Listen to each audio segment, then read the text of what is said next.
Hello, everyone. Welcome to our first CCMA research launch of the year.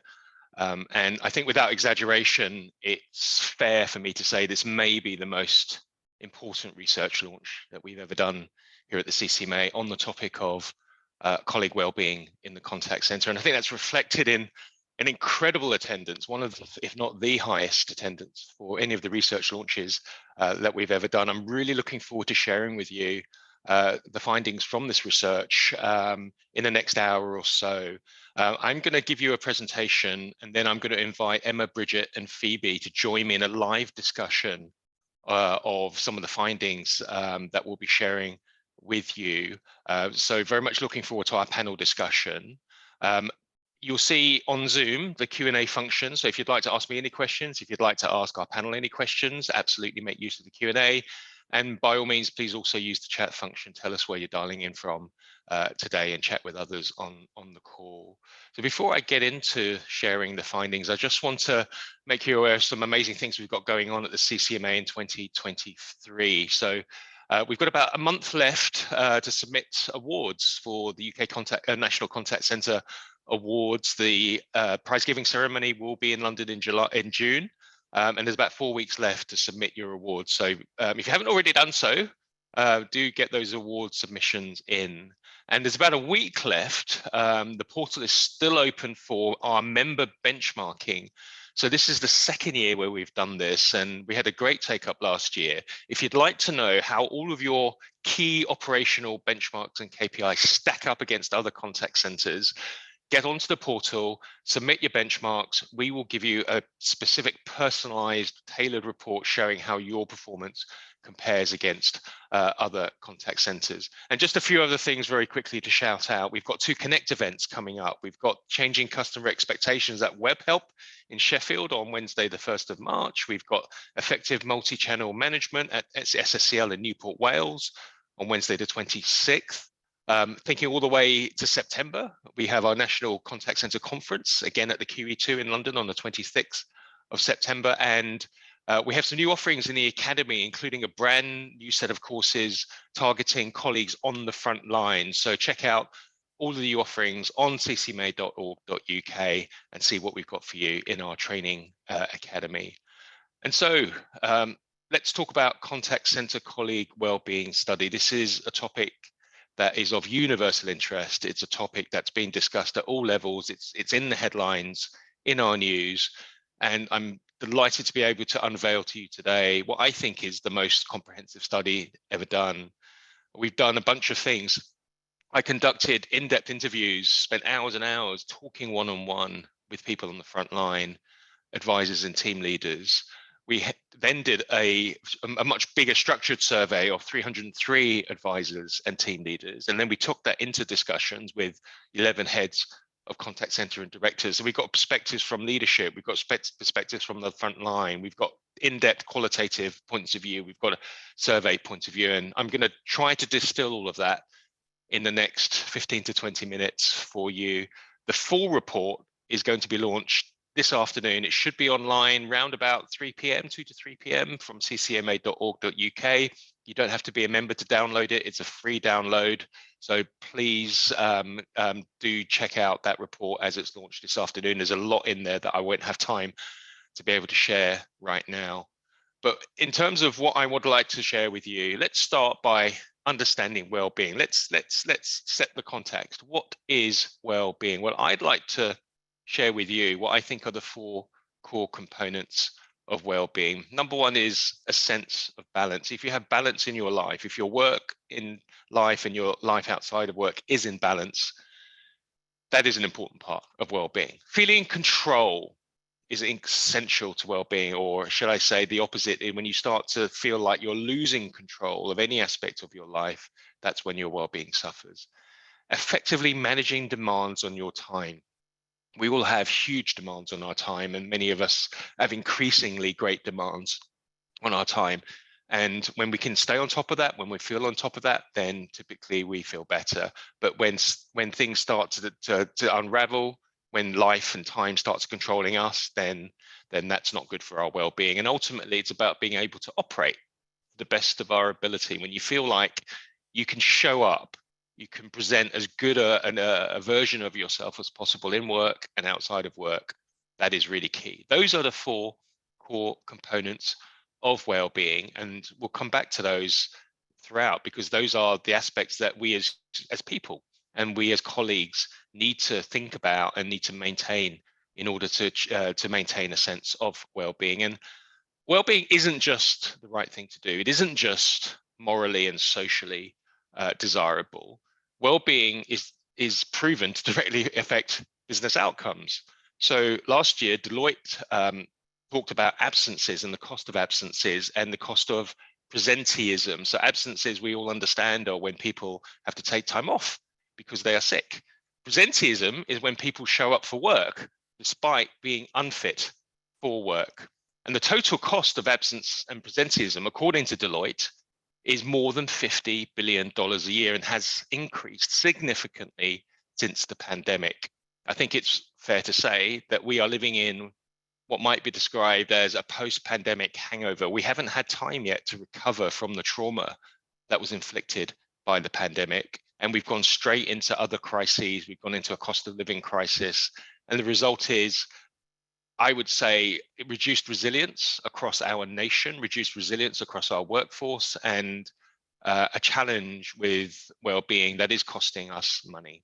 And according to the government's Office for National Statistics, the number of people who are on long-term sick and therefore unable to participate in the workforce is at record highs. 500,000 more people are out of the workforce because of long-term sickness, according to the government.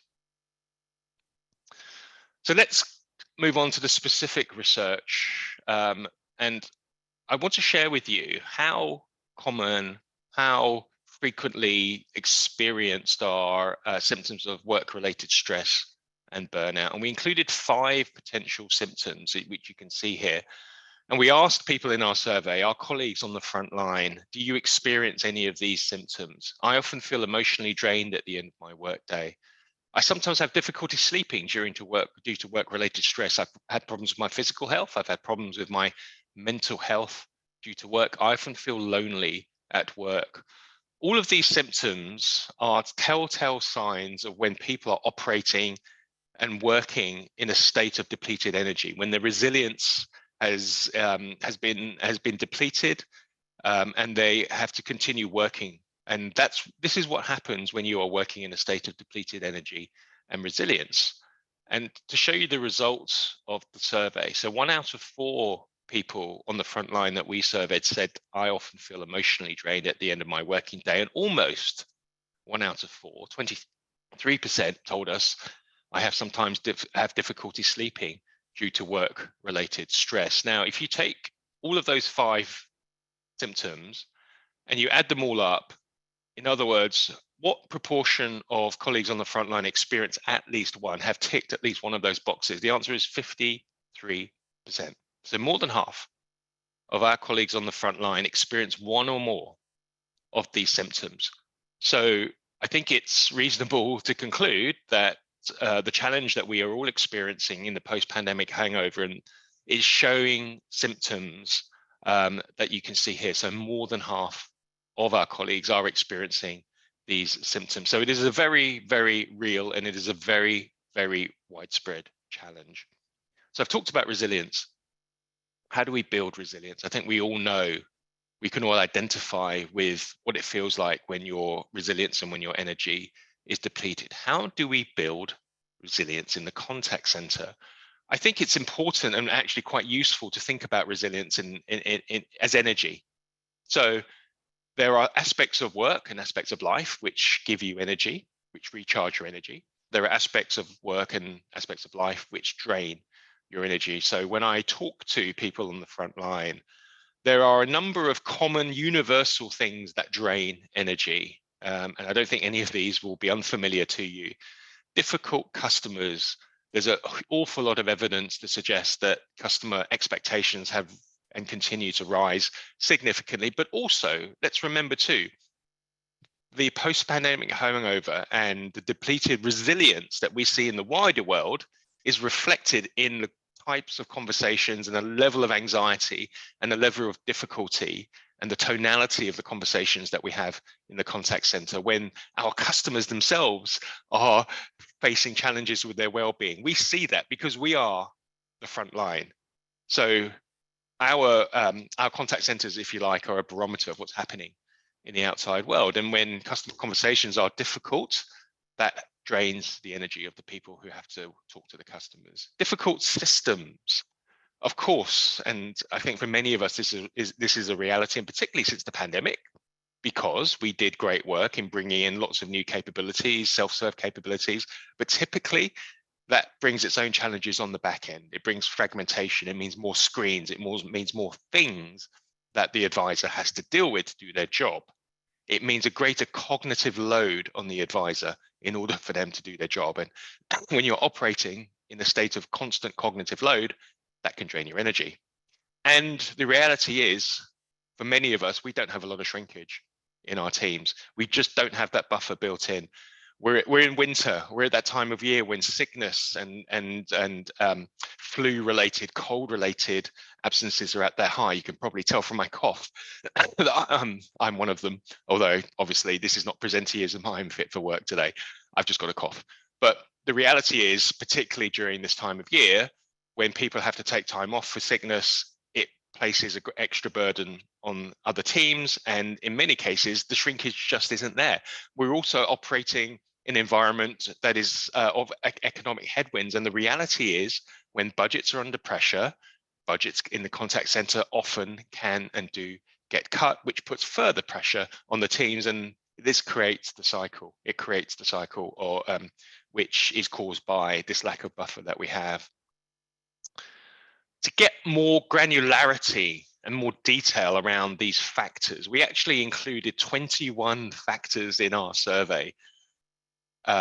I really encourage you to read the report, because I wish I had more time to really delve into this right now, but unfortunately I don't. So I'm just going to give you a headline for now, but you can see in the report, take your time to go through all of these 21 factors, all of these things that can potentially give people energy or take away their energy, and thereby contribute to resilience. We can rank each of these 21 factors according to the difference between those who have symptoms of burnout and work-related stress versus who don't. That's our approach. That's our methodology to rank them. And the headline is, the single most important influence on energy levels is being able to take breaks between calls. So the one thing, if you have to take one thing away in terms of individuals on the front lines' ability to stay resilient, to recharge their energy, is the ability to take breaks between calls. So I'm probably not giving you earth-shatteringly new news. So this is probably something you're nodding your heads at and thinking, okay, well, that kind of makes sense. We have to frame this, though, against the reality of the fact that it's getting harder to take breaks. It's harder, much harder than it's ever been to take breaks. Why is that? Well, because of all the great work that we've done to manage demand, to take away the simple demand, the simple interactions into the more automated and self-serve environment. That means that the conversations coming into the contact center, the assisted lines, are naturally the complex ones, the hard ones, the emotional ones, the difficult ones that drive cognitive load for the advisor. It used to be that for every difficult call, perhaps you would have two easy ones where you can almost, as an advisor, operate on autopilot. You don't have to think so hard. You can almost mentally take a break before the next difficult call. But now it's probably more like two difficult calls for every one easy one. It's just, you don't have as many simple ones where you can switch off a little bit, recharge before the next call where you have to give your full cognitive load, your full cognitive attention because it's a difficult problem or because it's an angry customer. That's one of the factors. Things are changing very quickly in our world, and our advisors, more than ever before, are charged with having to constantly stay up to date with new products and processes. If you work in the energy industry, think about how many times the rules, the tariffs have changed in the last 12 months alone. And that's all incumbent on our advisors. And of course, we provide training, we provide content, but ultimately, this is part of the job, and it's part of the cognitive load that people on the front line have to constantly stay up to date, and they have to do that at the same time as They have to find time to do that during the day. So if they're constantly taking calls one after the other, where do you find time? And as I've written about in the report, a number of advisors did tell me that they didn't have time to do that during the day. They had to do that in their own time, after work. And this is a topic that has actually this week, a related topic has made the news. You may have seen that a well-known global online retailer has made the news this week. And there is a dispute. There is a labor dispute around so-called or alleged timed toilet breaks. So it's alleged that people who work for this online retailer have their toilet breaks timed. Well, the reality is, in the contact center world, we're still, in some contact centers, not a million miles away from that sort of culture. Some contact centers are still deploying very strict quotas on personal time. And I completely understand the reasons why that is.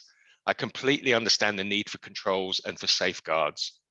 But I also understand the point of view from the people, from the advisors. If you've only got an hour's personal time a month, which is the reality, as told to me by advisors, and if every second of that hour is measured, including your toilet breaks, then that makes it really hard for you to take a break. And coming back to the idea around shrinkage, a lot of us are implementing automation, or implementing new tools, implementing technology with a view to automating and taking away, deflecting some of that demand. And it's really important when thinking about the future post implementation of a future that is not exactly comparable to the pre-implementation future. And what I mean by that is, because of all these things that I've just told you about, because of the greater cognitive load that is happening on the front line, it's important to think about perhaps not taking all of the gains from that automation. If your projected gain is you can reduce 0.2 of an FTE across the board, is maybe you hold back 0.1, because actually you need that extra 0.1 of shrinkage.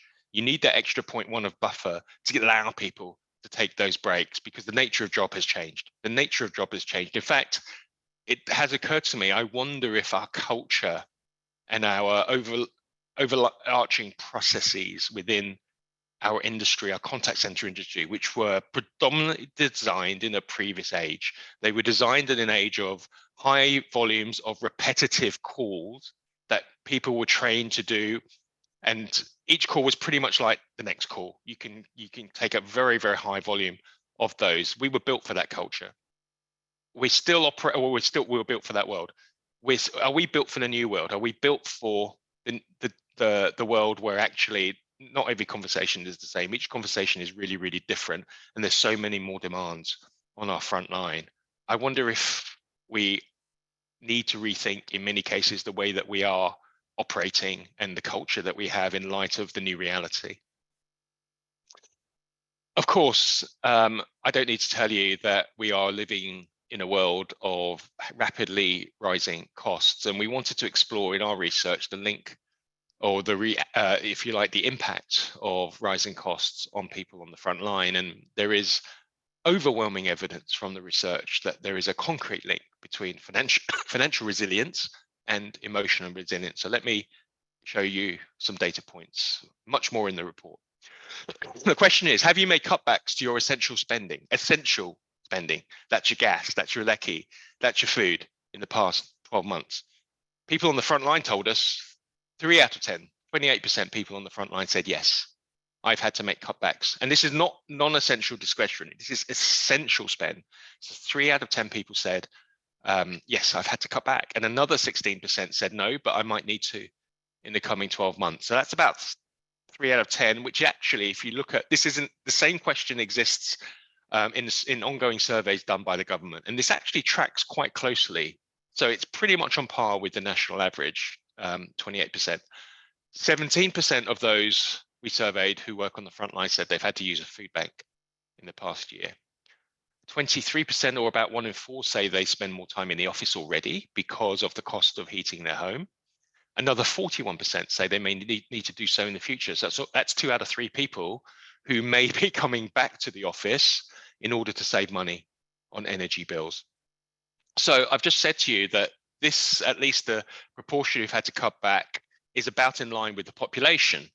But it is as you might expect, different depending on your level of income. So if you take the same question and then you cut it by the people in our survey who earn more than average income or less than average income. So according to the CCMA's salary survey, the median income for an advisor in the contact center is £25,000 a year. If you cut the survey data by those who earn more than £25,000 a year versus who earn less than £25,000 a year, you can see the difference as shown here. So if you earn less than £25,000 a year, you are much more likely to have had to cut back, or to say that you may need to cut back in the coming 12 months. So that's one example of how income is directly related to, as you would expect, your ability or your resilience.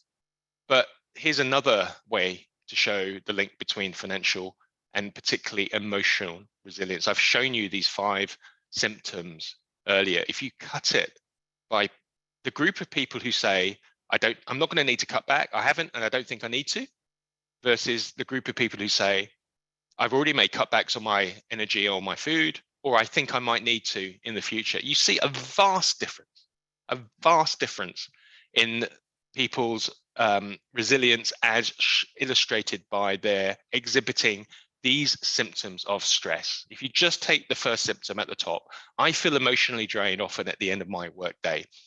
8% among those who haven't or don't think they need to make cutbacks, 46% of those who have made cutbacks or may need to in the future. So you are almost 6 times as likely to feel emotionally drained if you are in that position of financial constraint. If your financial resilience is tested to the extent that you have or you think you may need to cut back on your food or your energy, that's going to drive your sense of being drained at the end of the day. You're more likely to have problems sleeping. You're more likely to have mental, physical health or loneliness issues related to work. So there is no doubt that the cost of living crisis is going to be driving challenges with our well-being. There's very, very clear evidence. The more positive news is that we're helping. There is widespread support being provided by contact centers. 42% of the people surveyed said that they've already received a one-off bonus or payment.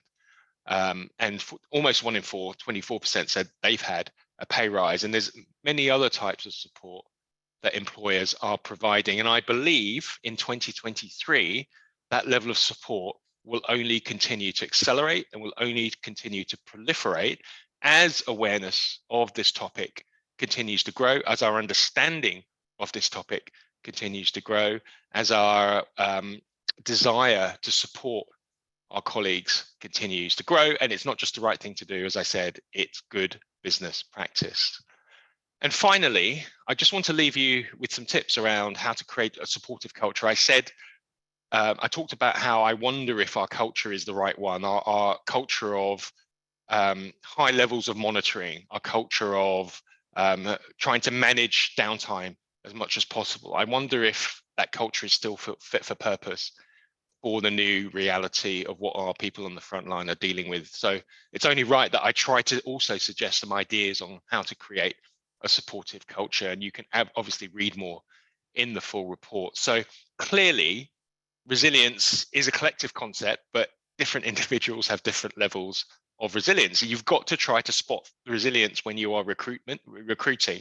So we've got to have recruitment processes that hire for resilience. How do we spot the people who've got that ability to withstand challenges? But also, it's possible to teach resilience. It is possible to teach resilience, and that's by setting our expectations. It's by being transparent about and open about what the job entails, and that really means setting those expectations during onboarding. We've got a balance to strike when we hire and onboard people into the contact center.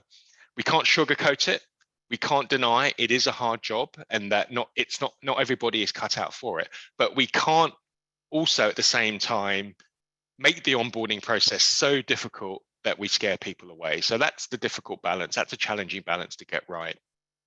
We've got to let go of what we can't control. There's so much in every contact center that's out of our direct ability to control. Root causes are often sit in departments far away from us. And of course, we can influence, we can advise, but ultimately, a lot of the stuff that comes into our contact centers that we have to deal with, we cannot control. It's so important to let go of what you can't control as much as possible, because one of the 4 core pillars of well-being is feeling a sense of control. If you're constantly worried about the things that you cannot control, that is going to challenge your well-being. So there are some tips in the report on how to do that. Hopefully, as our awareness and our understanding of well-being grows, we learn to recognize those signs of stress in our colleagues, and we find ways to intervene early. And of course, as leaders, we must exemplify those behaviors. We must lead from the front. And one example of that is a quite simple one, really, but be mindful of your communication out of hours. So, of course, flexible working is now very much a common reality in our sector, and that's a great thing. Many organizations have now set core hours. So your core hours might be something like 10 to 4 p.m. It will vary depending on organization. But if you want to send email, if you want to send Teams messages outside of those hours, it's really important that you set expectations and not create the expectation that other people should be communicating or responding to you outside of those 4 hours. So if you like to get up early in the morning and send emails at 7 a.m., that's great. But make sure that your team understand that they're not expected necessarily to read or reply at the very same time. And it's so important to close the loop on colleague feedback. So we all know about listening to colleagues and how valuable that is, but it's not just about listening, it's about actually feeding back. So closing the loop I borrowed that from the world of customer experience. It's a core principle of good customer experience management. You've got to close the loop with the customer, but you've also got to close the loop with the colleague. So not just listening, but telling the colleague, okay, we've listened and this is what we're going to do. You're not going to be able to do everything. You're not going to be able to take every feedback on board. You're not going to be able to solve every problem. But even just saying, we've listened to you, and you know what? We can't solve this right now because A, B, and C. That in itself is incredibly valuable, even if you don't have a solution to offer, because that tells the colleague that you've listened to them. So thank you very much for listening to me. As I've mentioned, the full report will be available for download at ccma.org.uk. There's an awful lot in there that I wasn't able to share in the time that I had, but take a look. In about 2 hours, it will be online. And at this point, I would like to invite Emma, Phoebe, and Bridget to the stage to discuss the findings with me. So before I do introductions or ask Emma, Bridget, and Phoebe to introduce themselves, I would just like to thank my panelists, because they were all, Bridget and Emma participated in the research groups, so they were helping to feed in, and in fact, they're quoted among with others in the report. And of course, Phoebe, who is a wellbeing specialist at Sabio, who supported this research. Welcome to the panel, and audience members, keep your questions coming. So let's just do a quick round of intros before we begin. And Bridget, would you just like to intro yourself? Hi, yeah, of course. Thank you. I'm Bridget Collerby. I'm a marketing director in the lifestyle part of the Towergate insurance business, and I have a very keen interest in the world of contact centres, because that's where you hear from your customers. It's a very helpful place to listen. Thank you so much for joining us today, Bridget. Emma, hello. Hello, thank you for having me. So I'm Emma Dark. I am the Consumer Care Director for UK and Ireland at the Estee Lauder Companies. So we are a beauty brand, and there are 15 unique brands within Estee Lauder Companies. So my contact centre team support all inbound digital and telephony contacts from all of those brands. Great to have you with us, Emma. Hello, Phoebe. Hello, hi Stephen. Yes, so I'm Dr. Phoebe Asquith. I'm a psychologist and a senior business consultant at Sabio, and I've got expertise in cognitive science and wellbeing. So I work with organisations to understand their wellbeing profile and how to harness data in innovative ways to help them to track and improve their organisational wellbeing. And our mission at Sabio is to make real change in the sector and to support both individuals and organisational success.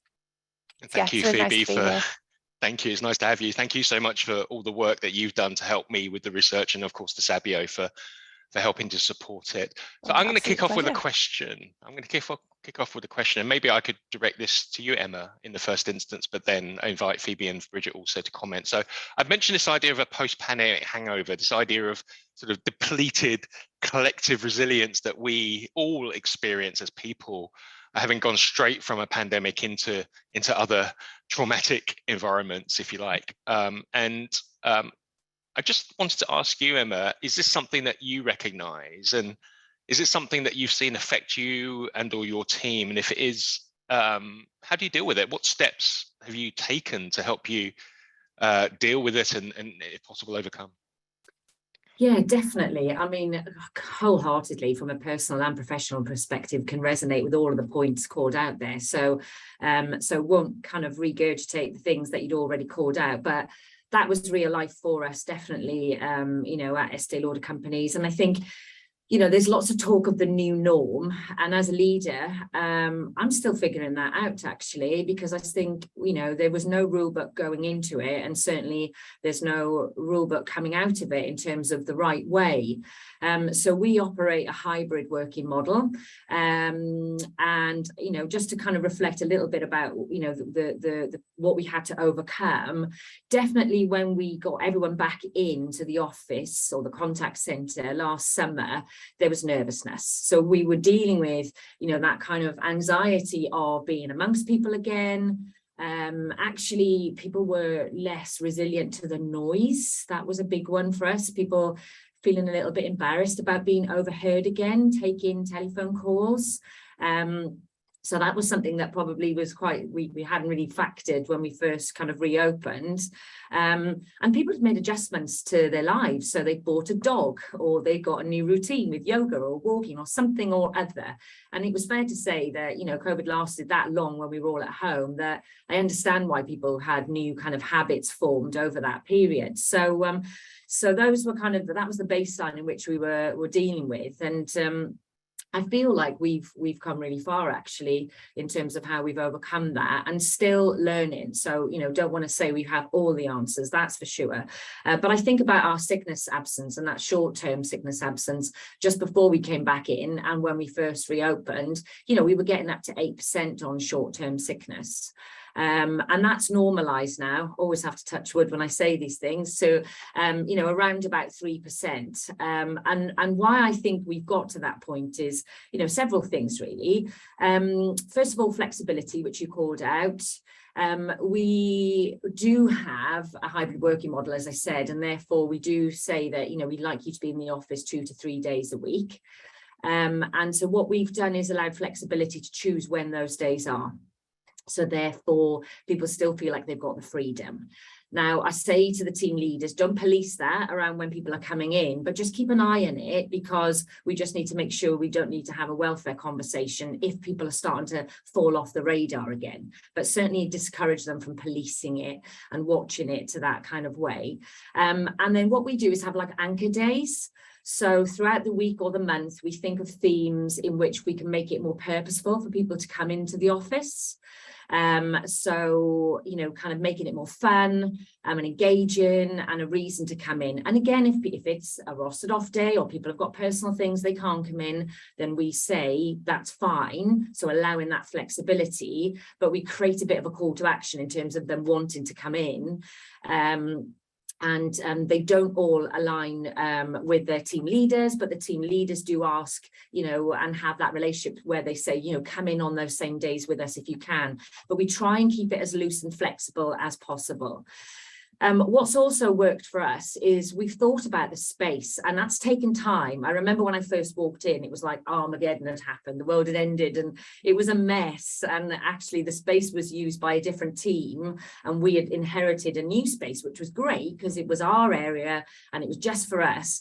But it was just, really miserable. So we had to build it up from all of the sensory things that are brilliant basics that we all had before, but thinking about the lighting, really thinking about the heating. Is it warm enough? Is it too hot? Is it too cold?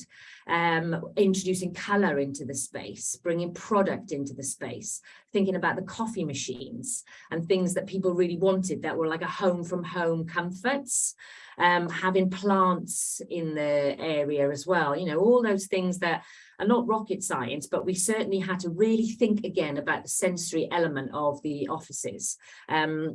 And actually, we're now at a point where, you know, we've just gone into peak, or come out of peak, sorry, because retail, that's always a Christmas gifting, and our sickness absence maintained at 3%. And I'd said with the flexibility, look, if you're rostered in on a Saturday or a Sunday, work from home, you don't have to come into the office. And if that means your balance of working from home that week is greater, that's okay. But actually at peak, we've now created the environment to be really a safe place and a fun and engaging place. The advisors were asking to come in. They were like, actually, can we come in on Saturdays and Sundays? Because when we get that tricky call, or where we really need to kind of, you know, tap into our resilience, we'd rather be amongst the people that we feel comfortable with, so we can just go and have that chat and go into wrap and ask the question. So yeah, so those are some of the things that we've done. I think, you know, we've really thought about spot prizes, rewarding good behaviour, you know, and doing that regularly, using our products as the kind of, you know, the incentive behind that. So again, in the moment, unexpected, people are being rewarded for how they help their colleague, overhearing that difficult call, removing that fear of being overheard again, which we hadn't really appreciated when people come in. They were embarrassed when, you know, people could overhear them talking again.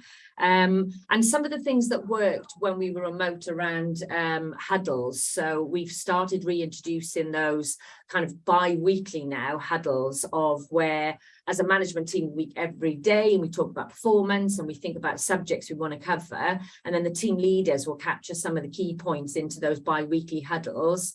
And that means everyone's remote, whether they're in the office or at home, everyone's like a community, so they all feel the same on that call. And then we use it to just talk about some of the pertinent kind of points that they'll need for their kind of working week. And finally, then we've carried on with the Teams groups, because people love those Teams chat community groups. And we've also used our community sections within Salesforce to tell messages, stories as well, because people did say they did like using some of those social channels, if you like, to interact. So we've kept those alive, really. But to last point, Stephen, sorry, is around shrinkage, just to add to what you said earlier. As a management team, every month we look at our targets for shrinkage, and we absolutely ask ourselves questions. If we've not used that one-to-one time, or we've not used that meeting time, it's like, well, why not? Because that is the time that is essential for the advisors to feel they've got space, you know, to kind of have those conversations and to feel supported and to, you know, rebuild that resilience. So hopefully some helpful tips in there, but lots of information. Wow. That was a tour de force of tips, Emma. Incredible. In fact, I'd like to stay with you because we're getting some great questions about some of the things you've just said, which I want to give you a chance to respond to. So there's actually 3 questions which I'm going to meld into one for you, if that's okay, Emma. Yeah. So Pamela, thanks, Pamela, is asking this idea about hybrid and choosing the days that you're in. Is it important to have team leaders on the same days as their team? So just hold that thought, because I want to build on that with other questions. But how do you know, is it important to allow people to choose, but also make sure that the right people are in it on the same time? That's Pamela's question. We also have a question from Melissa, which is, how did you land on 2 or 3 days in the office? Have you tried other things? And you know, what was your experience if you have tried other things?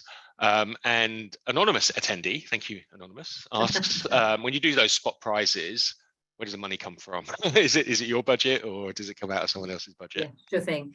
So in terms of team leaders being aligned, it's not compulsory, but the team leaders, with the relationships they have with their advisors, you know, there is that camaraderie where they often want to, but because of the level of flexibility, you know, it doesn't matter, and it's not seen as a, you know, kind of, you know, raise your eyebrows if they don't do it. But what we do as a leadership team is we make sure that we have anchor days as well, so that you know, there's always someone in across the leadership team throughout the course of the week. So we make sure we do that.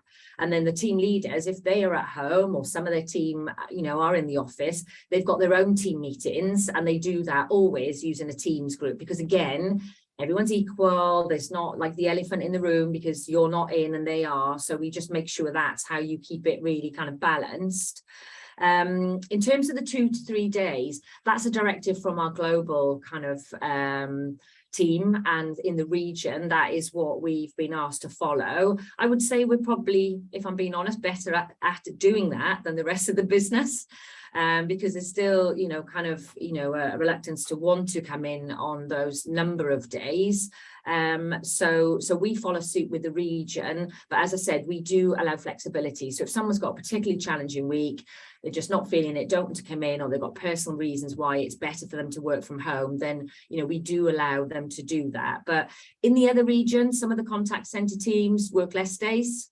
And as we are customer facing, I am really relaxed about that being less days going forward. But as a business, because we've invested so much in the physical space and the real estate, then we are trying to maximize the use of that. And actually, I've not asked for it to be less because it's working for us. So if I thought that I had a high level of sickness absence, or people were really resisting it, then I would challenge that. But actually, my people are responding positively to it, and so I listen to my team. So I haven't tried any other ones because the one we've got is working.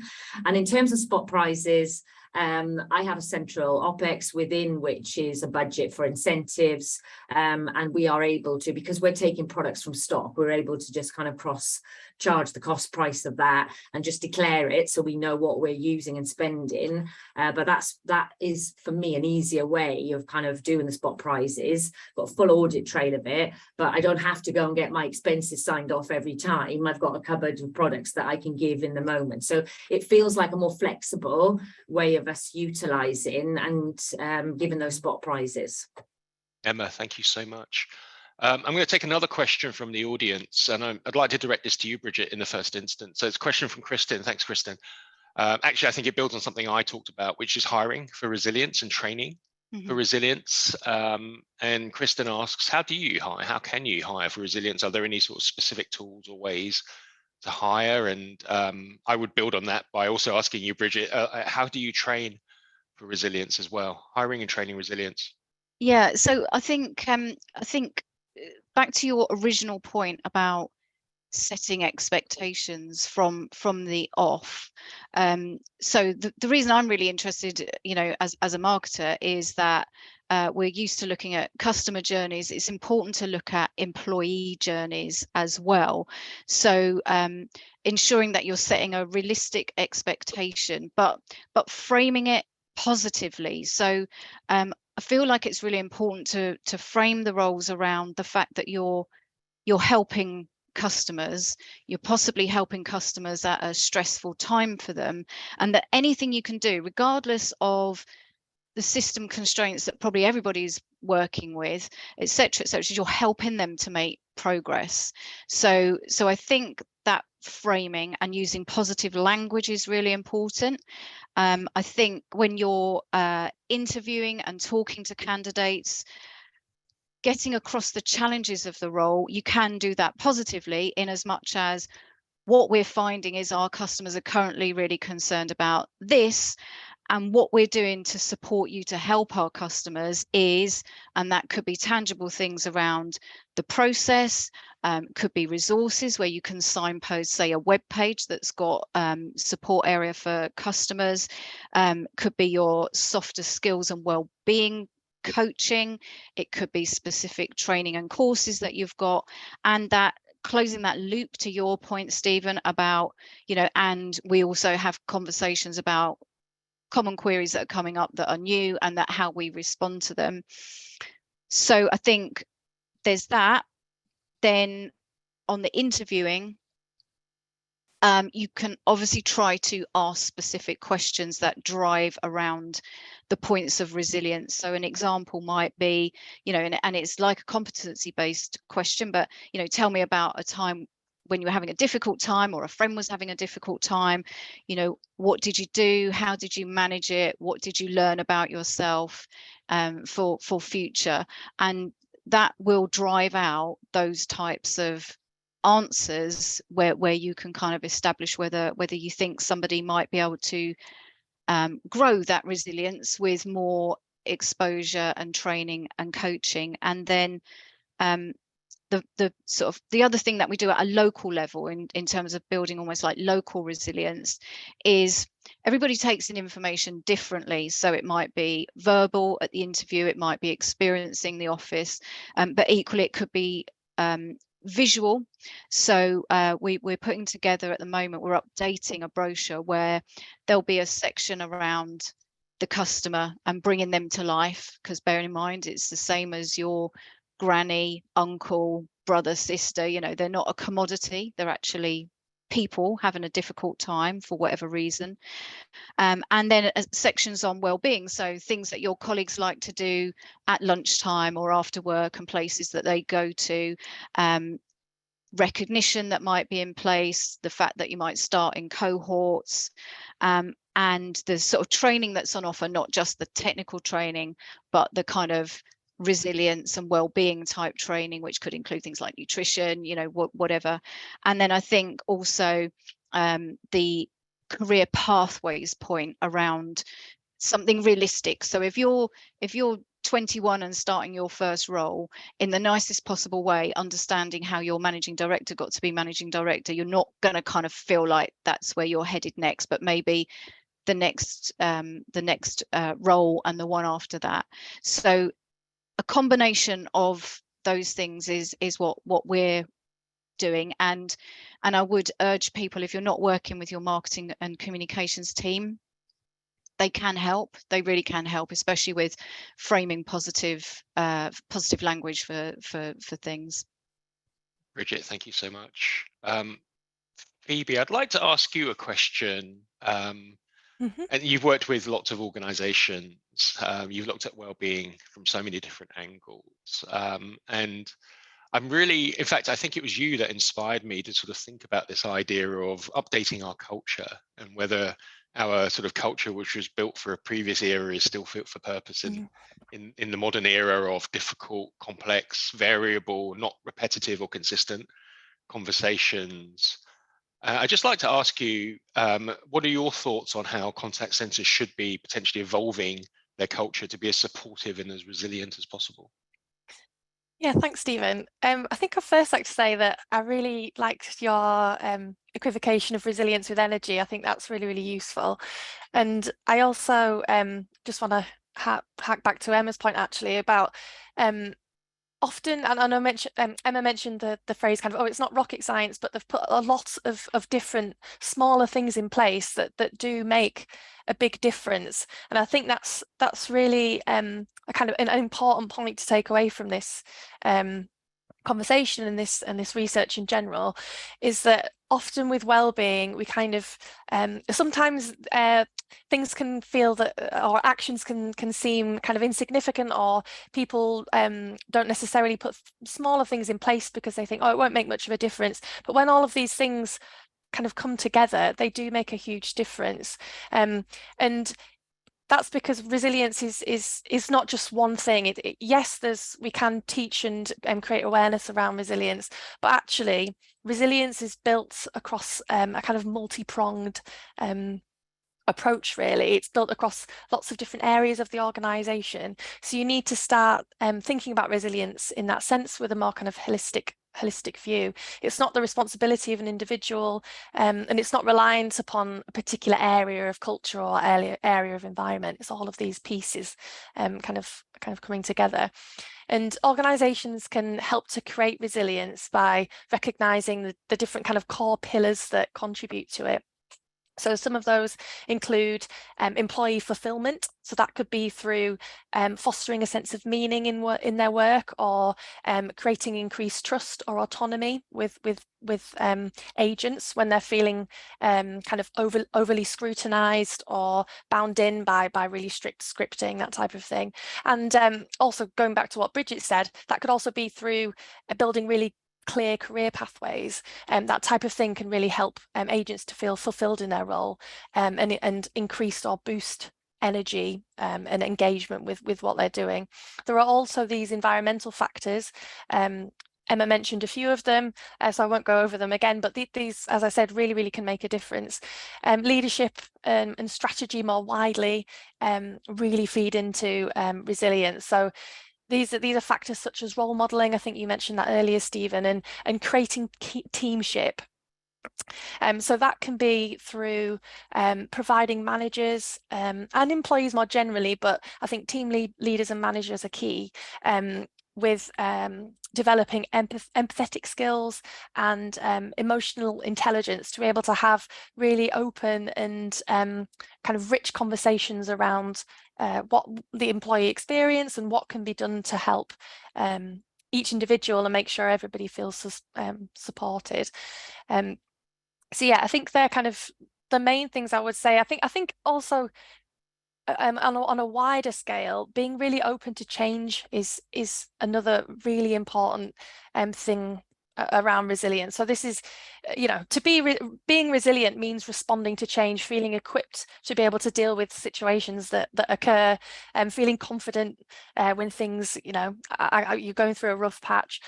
So you need to be, as an organization and as an individual, feel comfortable with change, be kind of expect the unknown and feel proactive in addressing change. So the world around us is changing at a very fast pace, the market, employee expectations, customer expectations. So keeping a kind of a future mindset and a flexible mindset is absolutely necessary.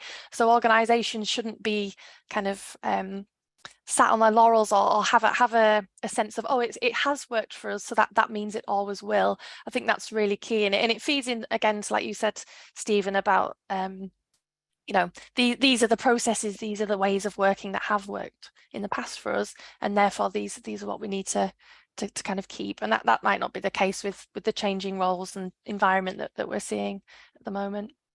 Oh, Phoebe, thank you so much, and thanks to everybody. There's so many great points being made in the chat, so many great questions coming in, which we're not going to have time to address all, but I tell you what, I'm going to make sure that we do a written follow-up with everybody who attends this webinar. So there's so many questions, we'll try to compile as best of a written response to as many of the questions as we can, rather than leave them open. But we have time for one more. And I'm going to direct this to you, Emma, if I may, in the first instance. I'm going to actually sort of try to merge a number of questions which I think are related around sort of this idea of the challenge that you face as contact center leaders. You have to manage upwards, you have to manage budgets, you have to look after the well-being of your people. And we all know what that's like, particularly during peak. Which is also the time of year for many of us, Christmas, winter, when you see a lot of absences due to sickness. You're under pressure to hit certain targets. You've got customers, expecting, with higher expectations than ever before. And Emma, how do you keep the well-being needs and the flexibility first and foremost when you've got these pressures? How do you manage and influence upwards and say to your managers, say to your bosses, well, we need to keep some shrinkage back, we need to think about well-being? How do you strike that difficult balance at the same time as you're trying to keep the ship sailing? Yeah, sure thing. I mean, it is a balance, and the peak we've just gone through with all of the carrier impacts was challenging, for sure. I think you've just got to keep calm. We are in a live operation. That's what we're there to do. So you've just got to normalize things as much as possible. It's all in the planning. When you go into peak, you know that you're not going to be delivering your business as usual KPIs. You have that conversation with your exec team well in advance as part of your budget planning. So there is no expectation that you're going to be hitting your Rolls-Royce service levels during that period. And then I think, it's about ongoing communication. So, as a business, when we were going through peak, we were having twice daily calls as a cross-functional team, and we were giving a little bit of a sense of how things were going. Were we over forecast? Were we, dealing with things that were unplanned, so that it was really transparent to the brand VPs and our wider business, how able we were to cope with the demand that we were dealing with. And we were really transparent about our service levels on speed across the different channels. So I think, as my job, leading all of that was to make sure that we were really transparent and clear about the things we could influence and the things that were out of our control. And just, communication was key. And I think just within the contact center, we had the wallboard still on. We were still showing how many were in the queue and what was waiting, so that there was an element of understanding of that. There were probably a couple of days where we switched it off for my own sanity, probably. But actually, we were, again, transparent. But the team leaders and the ops managers, their job was to be as present as possible, virtually or physically, up off their seats, not tasking, listening out for someone's having a tricky conversation, noticing if someone's just walked off in tears, because let's be honest, customers can drive you to do that sometimes, and making it okay and continuing to have that safe environment. I think that's all I would say. Some of the ops managers were taking tea trolleys around. We absolutely tried to have as much fun as we could throughout that period as well. And that's how we went into it. We told them where the busy periods were coming. We told them it was going to be busy. We told them they just needed to do their best. We told them to make sure that they focused on quality, consumer, high-touch experience. And if they were stuck, they stop, they ask, and they don't panic. And we just had to keep saying that day after day at an interval level, because it was really tricky, because the volumes go hockey stick, not even trajectory. And so as a leadership team, it only happens once a year for us. So my mantra was, let's just enjoy it, ride it, keep communicating, watch out for one another.